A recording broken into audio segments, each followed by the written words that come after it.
કલમ નંબર 36 થી 51 ની અંદર રાજનીતિના માર્ગદર્શક સિદ્ધાંતોનો ઉલ્લેખ કરવામાં આવેલો છે.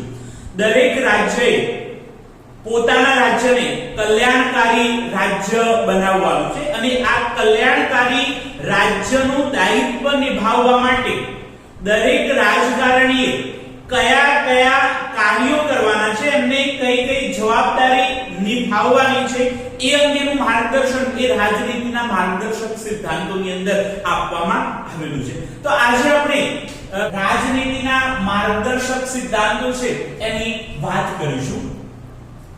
રાજનીતિના માર્ગદર્શક સિદ્ધાંતોનો સમાવેશ બંધારણના ચોથા ભાગમાં કરવામાં આવ્યો છે. બંધારણના કુલ 12 ભાગ છે અને એ 12 ભાગમાંથી ચોથા ભાગની અંદર એ રાજનીતિના માર્ગદર્શક સિદ્ધાંતોનો ઉલ્લેખ કરવામાં આવેલો છે. આ માર્ગદર્શક સિદ્ધાંતોનો ઉદ્દેશ્ય વર્તમાન અને ભાવિ કેન્દ્ર અને રાજ્ય સરકારોને જુદા જુદા નીતિ વિષયક ક્ષેત્રમાં કઈ કઈ નીતિઓ ઘડવી એ અંગે માર્ગદર્શન પૂરું પાડે છે. રાજનીતિના માર્ગદર્શક સિદ્ધાંતોનો ઉદ્દેશ, એનો હેતુ એ વર્તમાન એટલે અત્યારે હાલ જે સરકાર ચાલુ છે અને આવનાર સમયની અંદર જે સરકારો જવાબદારી નિભાવવાની છે એવી કેન્દ્ર અને રાજ્ય સરકારે નીતિઓ ઘડવાની હોય છે અને એ નીતિઓ ઘડતી વખતે કઈ કઈ બાબતોને ધ્યાનમાં રાખવાની છે, કઈ કઈ નીતિઓ ઘડવી, કયા કયા ક્ષેત્રમાં વિકાસ કરવાનો છે એ અંગેનું માર્ગદર્શન છે એ રાજનીતિના માર્ગદર્શક સિદ્ધાંતોમાંથી આપણને મળી રહે છે. આ સિદ્ધાંતો માર્ગદર્શક છે, એનો અમલ કરવા રાજ્ય સરકારો બંધાયેલી નથી, પરંતુ નીતિ ઘડતરમાં સિદ્ધાંતોને કેન્દ્રમાં રાખીને નીતિઓ ઘડવાની અને તેનો અમલ કરવાની રાજ્યની નૈતિક ફરજ છે. રાજનીતિના માર્ગદર્શક સિદ્ધાંતો એ આપણને માર્ગદર્શન પૂરું પાડે છે, એ માર્ગદર્શક છે, એક દિશા દોરવણી કરે છે. એનો અમલ કરવા માટે રાજ્ય સરકારો બંધાયેલી નથી. એટલે કે રાજ્ય સરકાર ઈચ્છે તો એનો અમલ કરી શકે છે અને રાજ્ય સરકારની ઈચ્છા ન હોય તો એ અમલ કરવા માટે બંધાયેલી નથી. પરંતુ દરેક રાજ્ય જ્યારે નીતિ ઘડતી હોય એવા સમયે આ સિદ્ધાંતોને કેન્દ્રમાં રાખવા જરૂરી છે. આ સિદ્ધાંતોને કેન્દ્રમાં રાખીને જ નીતિઓ ઘડવામાં આવે તો રાજ્યને એક આદર્શ અને કલ્યાણકારી રાજ્ય બનાવી શકાય છે. માટે દરેક રાજ્યની એક નૈતિક ફરજ છે, એક જવાબદારી છે, એક ઉત્તરદાયિત્વ છે કે નીતિ ઘડતરમાં અને એનો અમલ કરવામાં આ રાજનીતિના માર્ગદર્શક સિદ્ધાંતોનો એ અમલ કરે, એ માર્ગદર્શનને ધ્યાનમાં લે. આ સિદ્ધાંતોનો સૌથી મહત્વનો ઉદ્દેશ તમામને રાજકીય, સામાજિક તથા આર્થિક ન્યાય મળી રહે તેવી સમાજ રચનાની સ્થાપના કરવાનું છે. હવે રાજનીતિના માર્ગદર્શક સિદ્ધાંતો છે એનો સૌથી મહત્વનો ઉદ્દેશ, સૌથી મહત્વનો જે હેતુ છે એ દરેક વ્યક્તિને રાજકીય ન્યાય મળી રહે, દરેક વ્યક્તિને સામાજિક ન્યાય મળે, એની સાથે સાથે આર્થિક ન્યાય મળે એવા આદર્શ સમાજની રચના કરવાનો એ રાજનીતિના માર્ગદર્શક સિદ્ધાંતોનો એક ઉદ્દેશ રહેલો છે. જેની અંદર કોઈનું અપમાન ન થાય, દરેક વ્યક્તિનું સમાન રીતે ન્યાય મળી રહે, શોષણ ન થાય અને દરેક વ્યક્તિ પોતાના અધિકારોનો ઉપયોગ કરીને સર્વાંગી વિકાસ સાધી શકે એવી સમાજ રચનાનો ઉદ્દેશ એ રાજનીતિના માર્ગદર્શકોની અંદર આપેલો છે. રાજ્યના ઉદ્દેશો અને ધ્યેયોની પૂર્તિ માટે રાજ્યને નીતિ ઘડતરમાં દિશા સૂચન આપવાનો હેતુ રહેલો છે. રાજ્યના એક ચોક્કસ ઉદ્દેશો રહેલા છે, ચોક્કસ હેતુઓ રહેલા છે અને એની સાથે સાથે દરેક રાજ્ય કોઈ ચોક્કસ ધ્યેયની પરિપૂર્તિ માટે કામ કરે છે. આ ઉદ્દેશ અને ધ્યેયની પરિપૂર્તિ માટે રાજ્યની નીતિ ઘડવામાં, રાજ્યને કોઈ ચોક્કસ પોલિસી બનાવવામાં એ દિશા સૂચન કરે છે. પોતાના રાજ્યને કેવી રીતે એક નવી ઊંચાઈ ઉપર લઈ જવી એ અંગેની નીતિ ઘડવામાં એ રાજનીતિના માર્ગદર્શક સિદ્ધાંતો છે એ આપણને મદદરૂપ થાય છે. ન્યાયતંત્ર દ્વારા સિદ્ધાંતોનો અમલ કરવાની જોગવાઈ બંધારણમાં નથી. આ મૂળભૂત સિદ્ધાંતોથી આપણને કોઈ કાનૂની અધિકાર પ્રાપ્ત થતો નથી કે તેનાથી કોઈ કાનૂની પીઠબળ મળતું નથી કે કાનૂની ઉપાયો પ્રાપ્ત થતા નથી. હમણાં જ આપણે વાત કરેલી કે રાજનીતિના માર્ગદર્શક સિદ્ધાંતોનો અમલ કરવા માટે રાજ્ય બંધાયેલી નથી, માટે ન્યાયતંત્ર દ્વારા આ સિદ્ધાંતોનો અમલ કરવાની કોઈ જોગવાઈ બંધારણની અંદર નથી. એટલે કે કોઈ રાજ્ય દ્વારા એ રાજનીતિના માર્ગદર્શક સિદ્ધાંતોનો અમલ ન કરવામાં આવે તો આપણે ન્યાયતંત્ર પાસેથી આ સિદ્ધાંતોના અમલની અપેક્ષા રાખી શકીએ નહીં. આ મૂળભૂત સિદ્ધાંતોથી આપણને કોઈ કાનૂની અધિકાર અથવા તો એનાથી કોઈ કાનૂની પીઠબળ પ્રાપ્ત થઈ શકતું નથી, કારણ કે રાજ્ય એનો અમલ કરવા માટે બંધાયેલી નથી. માટે કાનૂની ઉપાયની મદદથી આપણે એનો અમલ કરી શકીએ નહીં અથવા તો કોઈ એનો અમલ કરવા માટેની કાનૂની જોગવાઈ નથી. આમ છતાં રાજ્યના કાયદાઓ ઘડતી વખતે તથા તેના સંચાલનમાં તે પાયારૂપ છે. જ્યારે રાજ્ય કાયદો ઘડે એ કાયદો ઘડતી વખતે આપણે કયા ક્ષેત્રની અંદર વિશેષ ધ્યાન આપવાની જરૂર છે, કયા કાયદાઓ અમલમાં મૂકવાની જરૂર છે અને એનું સંચાલન કેવી રીતે કરવું એ અંગેનું એ માર્ગદર્શન પૂરું પાડે છે. એ માટે એ પાયારૂપ છે.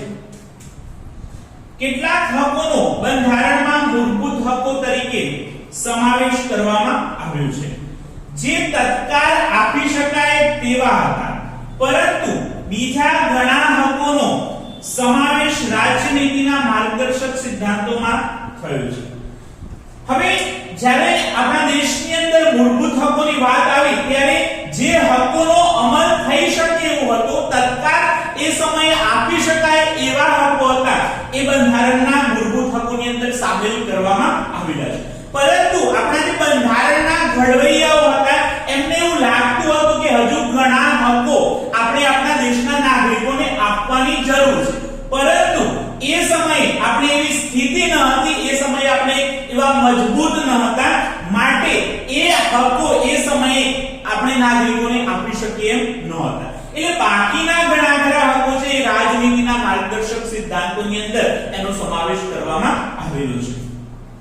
જેમ જેમ રાજ્ય વ્યવસ્થા મજબૂત અને સદ્ધર બનતી જાય તેમ તેમ ભવિષ્યમાં આ હકો આપતા જવાનો વિચાર બંધારણ સભાનો હતો.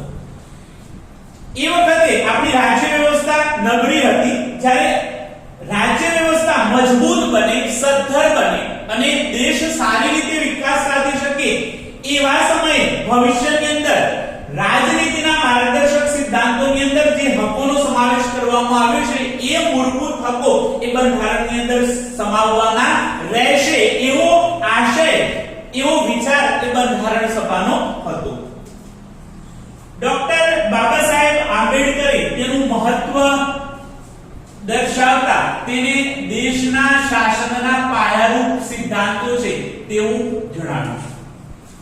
ડોક્ટર બાબા સાહેબ આંબેડકરે એ રાજનીતિના માર્ગદર્શક સિદ્ધાંતોનું મહત્વ સમજાવતા કહ્યું કે દેશના શાસનના પાયારૂપ સિદ્ધાંતો છે, એટલે કે દેશનું શાસન કરવા માટે પાયાના સિદ્ધાંત તરીકે એ રાજનીતિના માર્ગદર્શક સિદ્ધાંતો એ આપણને ઉપયોગી બને છે. આપણા બંધારણમાં રાજકીય લોકશાહી સ્થાપવાનો આપણે પ્રયાસ કર્યો છે, પરંતુ સામાજિક અને આર્થિક લોકશાહીની સ્થાપના વિના રાજકીય લોકશાહી અધૂરી છે. આપણા બંધારણની અંદર રાજકીય લોકશાહી સ્થાપવાનો આપણે પ્રયાસ કરેલો છે, એટલે કે આપણા દર 5 વર્ષે સરકાર બદલાઈ જાય છે અને જે સારું કામ કરે એને આપણે ફરીથી ચૂંટતા હોઈએ છીએ. એટલે આ એક પ્રકારની રાજકીય લોકશાહી છે જેની અંદર દરેક વ્યક્તિ પોતાનો મત આપી અને પોતાના પસંદગીના ઉમેદવારને અને પક્ષને ચૂંટી શકે. પરંતુ સાચા અર્થની અંદર દેશની અંદર સામાજિક અને આર્થિક લોકશાહીની સ્થાપના નહીં થાય ત્યાં સુધી આપણા દેશની અંદર રાજકીય લોકશાહીની સ્થાપનાની કલ્પના કરવી મુશ્કેલ છે. કારણ કે જ્યાં સુધી સમાજના પ્રત્યેક વ્યક્તિને ન્યાય નહીં મળે, સમાજના પ્રત્યેક વ્યક્તિને મૂળભૂત અધિકારો પ્રાપ્ત નહીં થાય ત્યાં સુધી એ રાજકીય લોકશાહીની કલ્પના કરવી મુશ્કેલ છે. માટે જે રાજકીય લોકશાહી છે એ સામાજિક અને આર્થિક લોકશાહી વિના અધૂરી ગણાય છે.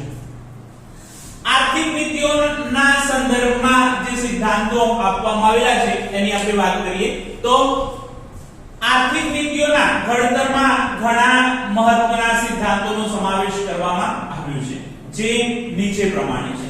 એમાં સૌથી પહેલા નંબરમાં સૌ નાગરિકનું મહત્તમ કલ્યાણ અને શ્રેય સધાય એ રીતે સમાજમાં ભૌતિક સંસાધનોની માલિકી અને અંકુશનું વિતરણ કરવું.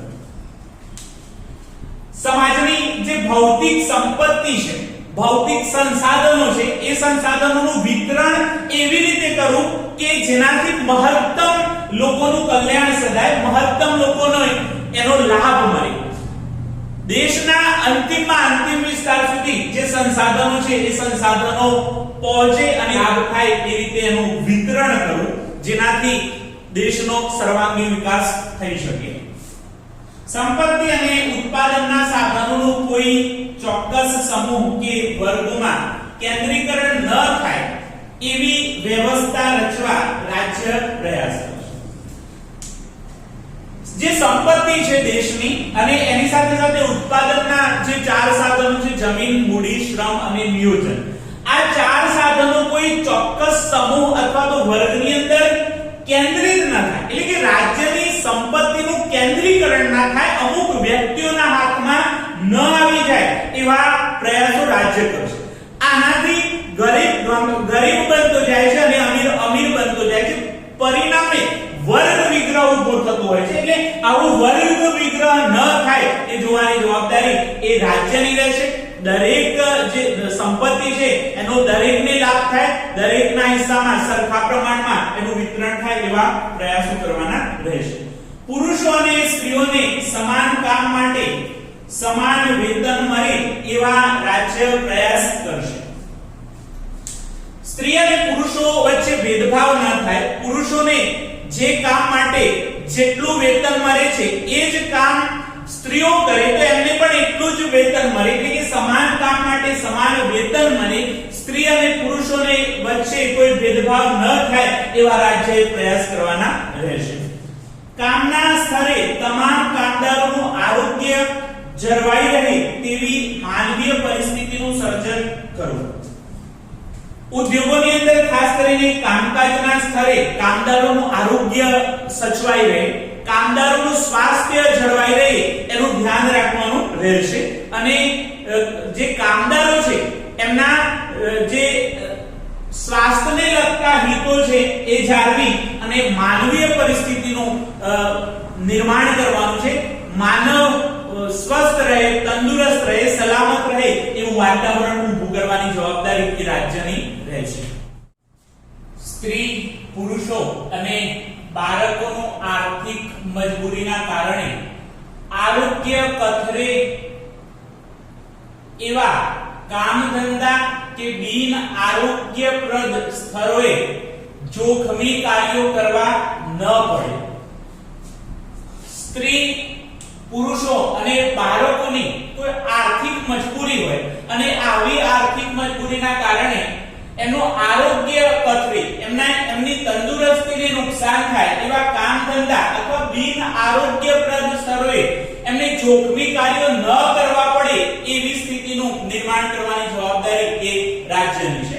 જેમ કે બાળકોને ફટાકડા બનાવવાની ફેક્ટરીની અંદર અથવા તો કોઈ ખાણની અંદર અથવા બાંધકામના સ્થળોએ એમને કામ કરવું પડતું હોય છે, જેના કારણે એમના આરોગ્યની સ્થિતિ કથળે છે, એમની તંદુરસ્તી ઉપર એક પ્રશ્ન ઉભો થતો હોય છે.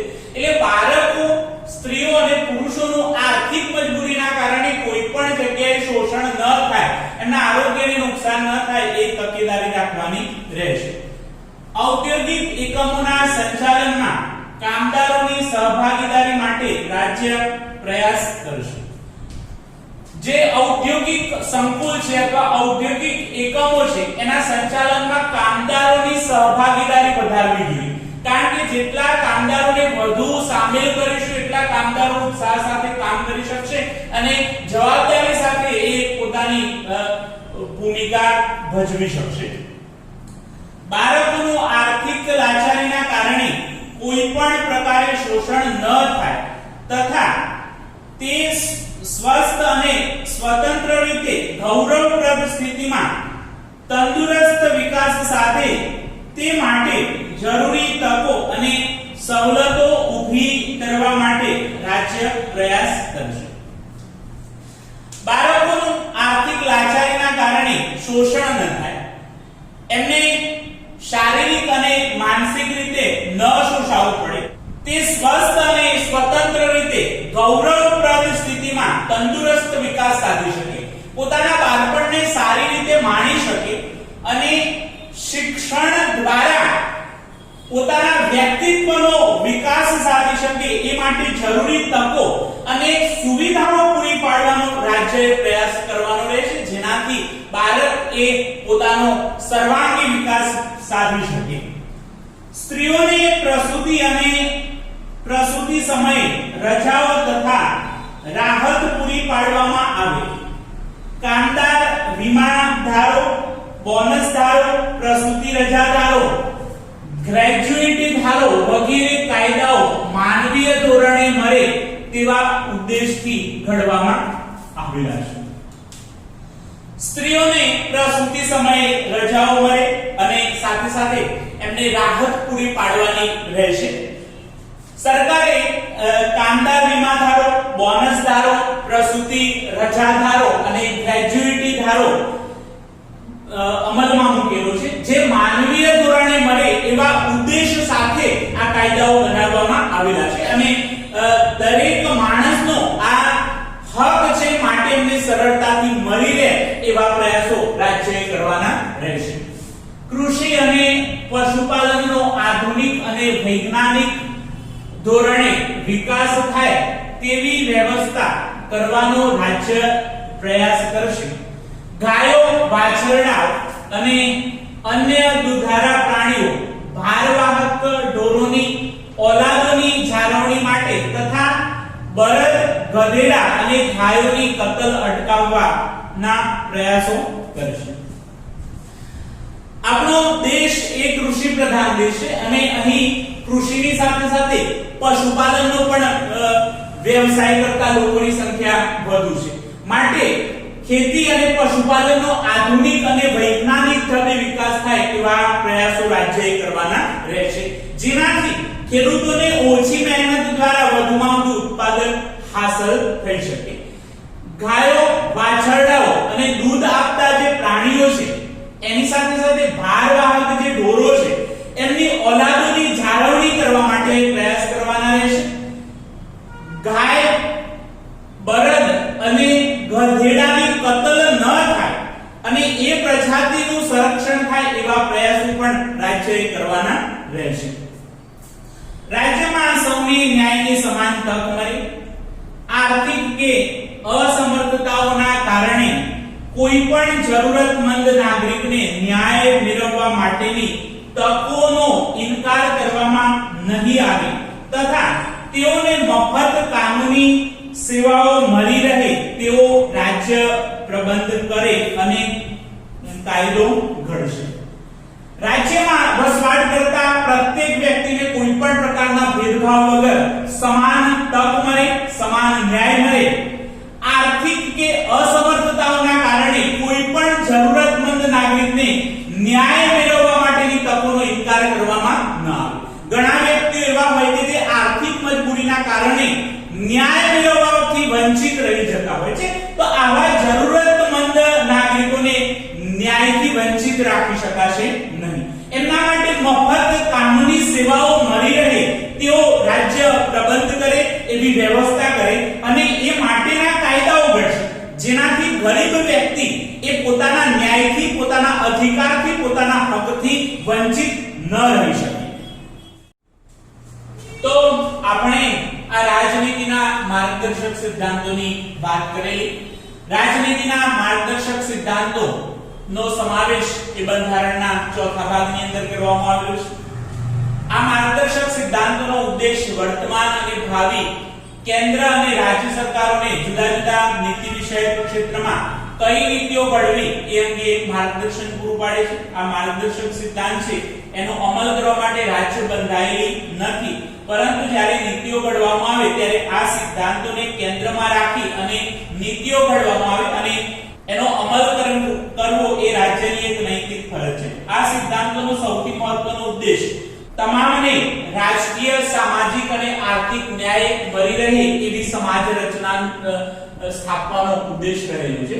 રાજ્યના ઉદ્દેશો અને ધ્યેયની પૂર્તિ માટે રાજ્યને નીતિ ઘડતરમાં દિશા સૂચન કરવા માટે એ રાજનીતિના માર્ગદર્શક સિદ્ધાંતોનો સમાવેશ કરવામાં આવ્યો છે.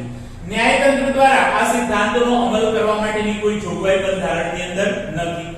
આ સિદ્ધાંતોથી આપણને કોઈ કાનૂની અધિકાર પ્રાપ્ત થતો નથી, તેનાથી કોઈ કાનૂની પીઠબળ મળતું નથી અથવા કાનૂની ઉપાયો આપણને પ્રાપ્ત થતા નથી.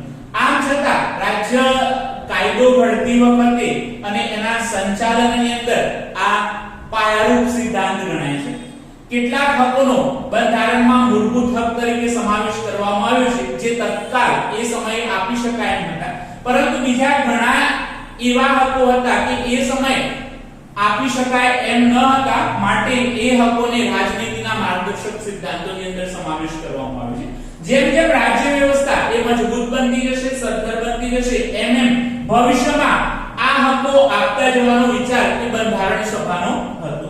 ડોક્ટર બાબા સાહેબ આંબેડકરે એનું મહત્વ સમજાવતા કહ્યું કે દેશનું શાસન કરવા માટેના આ પાયારૂપ સિદ્ધાંતો છે. આપણા બંધારણમાં રાજકીય લોકશાહી સ્થાપવાનો આપણે પ્રયાસ કર્યો છે, પરંતુ સામાજિક અને આર્થિક લોકશાહીની સ્થાપના વિના એ રાજકીય લોકશાહી એ અધૂરી છે.